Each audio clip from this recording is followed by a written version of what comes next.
za tebe. Halo? Među ti ga malo. Moš, ja tebe zajebajem, jesam ja tebi kad neko juzu je. Moj konačni odgovor je C. Filodontium. Koji je to aerodrom? Ajde. Ozbiljno. Samo imaš tu gledatelja, jednog samo reci halo. Ajde, reci halo. Halo? Metnem ti ga malo. Metni ti se. Gotovo, ajde. Kaj nisi rekli jare? Ja sam za tebe profesionalac. Pa svi moraju reći, moj konačni odgovor je C. Filodendron. Pa i ti reci, moj konačni odgovor je C. Filodendron. Ma neću!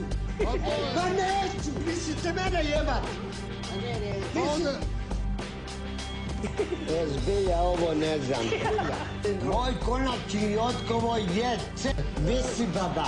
Moramo priznati. Ajmo. Možemo. Ovo mi je zadnji kviz.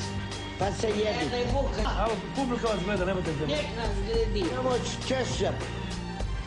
Ajde, braco, nemamo vremena, ajde. Evo, zadnje pitanje. Može li? Može. Američki glumac O'Neill zove se. Pamti? Američki glumac O'Neill zove se A. Rade, D. Rajmo, C. Rajan ili D. Filodendron. Mogu ti ja da mi pomoć, jer je kasno već. Točan odgovor je... Je jajan. Točan odgovor je C.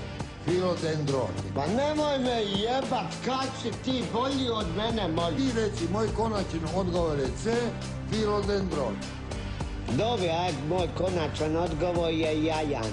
Koji? Jajan. Pa nisi ti glumac, Jajan. Moj konačan odgovor je C. Koji?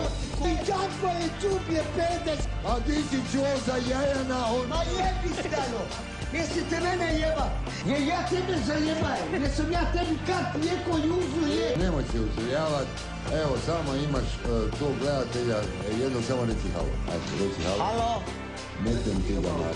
Nemoj da Bog te jeboj tebe. I gotovo. Ajde. Može.